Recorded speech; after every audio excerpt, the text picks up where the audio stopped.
Bismillahirrahmanirrahim.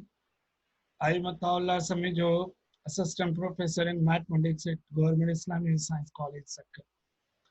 बच्चों हम आज इंटर के मैथमेटिक्स का चैप्टर नंबर 7 के क्वेश्चन नंबर 4 एक्सरसाइज 7.2 का सीखेंगे। और सबसे पहले हम प्रॉब्लम को रीड करेंगे, देन उसके रिक्वायरमेंट के मुताबिक सॉल्व करेंगे। बच्चों क्वेश्चन नंबर 4 के अंदर हमें कह रहा है, क्वेश्चन नंबर 4 के अंदर हमें क्या कह रहा है कि find the condition that conic x square plus b y square equal 1 should cut this orthogonally. इसका मतलब ये है कि बिल्कुल ये सेम थर्ड प्रॉब्लम नंबर 3 की तरह है। कह रहा है कि ये कर्व इस कर्व को ऑर्थोगोनली कट कर रहा है। इसका मतलब ये कि परपेंडिकुलरली कट करेगा।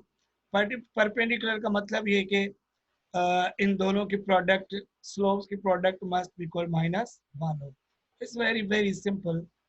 तो हम सबसे पहले क्या करेंगे, इक्वेशन नंबर 1 लिखेंगे, इक्वेशन नंबर 2 लिखेंगे और इन दोनों इक्वेशंस को सॉल्व करेंगे। नंबर 1 देखते हैं हम कैसे सॉल्व करें बच्चों। सॉल्यूशन सबसे पहले हम लिखेंगे सॉल्यूशन।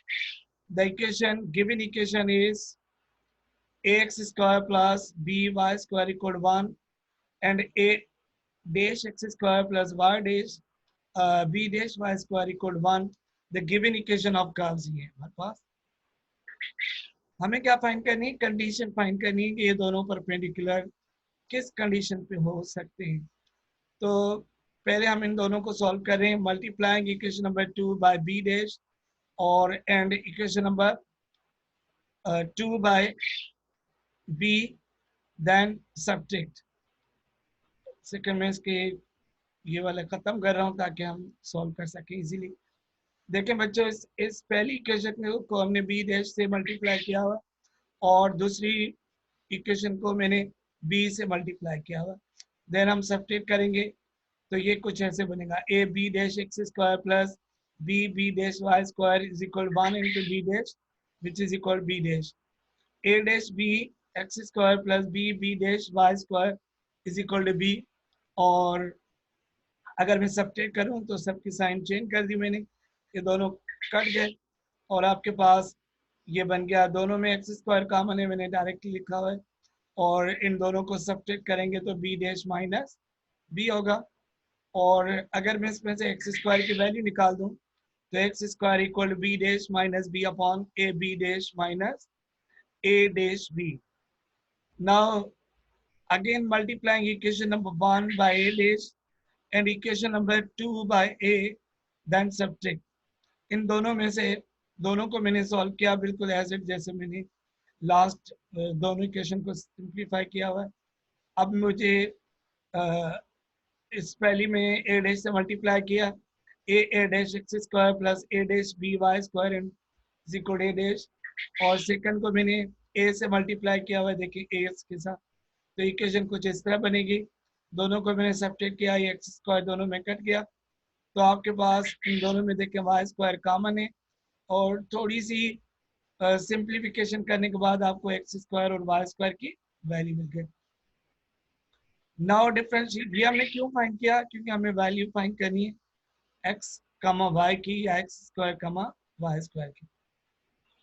और इसको मैं क्लियर करता हूँ। Now differentiate equation 1 with respect to x. अगर मैं इसका डेरिवेशन करूं तो ये 2x 2ax होगा और ये क्या होगा बच्चों 2y, y का डेरिवेटिव dy अपॉन dx होगा। 2by y dy upon dx equal 0। और अगर मैं dy अपॉन dx की वैल्यू निकालूं तो कुछ इस तरह बनेगी और इसको मैं कह रहा हूँ m1। और सेकंड बच्चों इक्वेशन नंबर 2 को मैंने लिया और अगेन इसको डिफरेंशिएट किया तो सेम एज इट है। आप सिंपली डेरिवेशन आराम से कर सकते हैं। पावर नीचे बेस सेम पावर में से एक minus r two b y dash y का स्क्वायर था तो 2y dy अपॉन dx हो गया। अगेन मैंने m2 की वैल्यू फाइंड की। फर्स्ट जो पहली इक्वेशन है उसमें से हम dy अपॉन dx जो मैंने फाइंड किया उसको मैंने स्लोप का m1 और सेकंड को मैंने कहा m2। और now according to given condition requirement क्या है according to requirement of question, ये ऑर्थोगोनल होंगे, मतलब इन दोनों की स्लोप्स की प्रोडक्ट -1 के बराबर होगी।